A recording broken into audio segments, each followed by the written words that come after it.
Okay, so John, it's a big subject. I've known John for 25 years, maybe even longer. It's an amazing range of philanthropy, a unique range that he's achieved over that period. Just on the artistic side, he's been incredibly involved with the Tate, incredibly involved with their various projects. I think what's brilliant about John is that he supports, he takes a long-term view. He supports projects that are going to have a tangible long-term benefit. John and Genesis are really important in the arts ecology. They identify people that are expert in their field and then they just really back them. So they support the experts in taking the risks which enable emerging artists to flourish. In 10 or 20 years' time, almost every theatre director who has come through the mainstream of London theatre particularly will have been enabled by John. The great thing about John Studzinski is not just that he's a generous friend and patron, but that he's a loyal and a long-term friend and patron. And for institutions, that changes the world. He's been a friend that the museum can rely on, and that's the best kind of friend, the best kind of sponsor.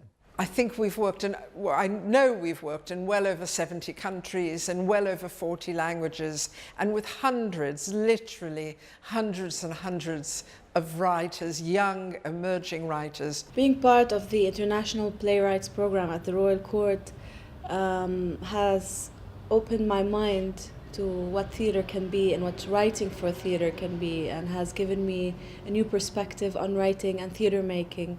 And it's been really inspirational as a journey, and it's continuing to feed into my work as a theatre maker from Lebanon. I don't think I would have been a playwright if it weren't for the Royal Court and if it weren't for the Genesis, where I was able to explore issues and form with total freedom in a way I couldn't have in India. But more than that, I think I am today a mentor to a lot of women playwrights in India. John has a very personal and passionate approach to his support for the arts.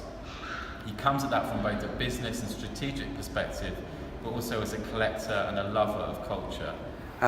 John and I have had an amazing collaboration over the last 10 years.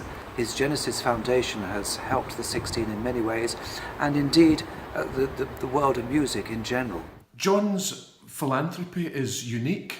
He's a great humanitarian, as well as a great champion of the arts, and sometimes that love of humanity and love of music and the other arts merge together in some of the special projects that he's pursued.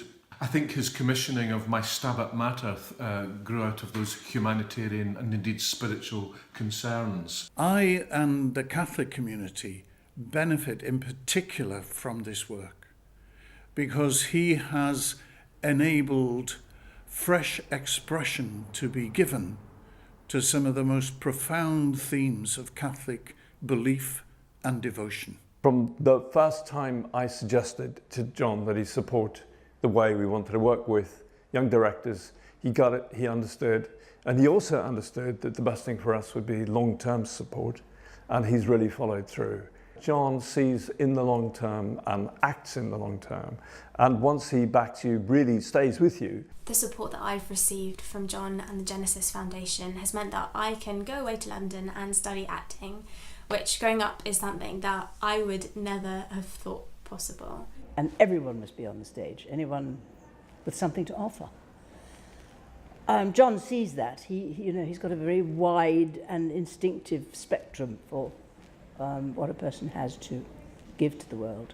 In the visual arts, for us, we work with very young artists and they're not recognised at the point that we're working with them. Their work is often strange and unfamiliar, and I think for John to support that work is really, really important.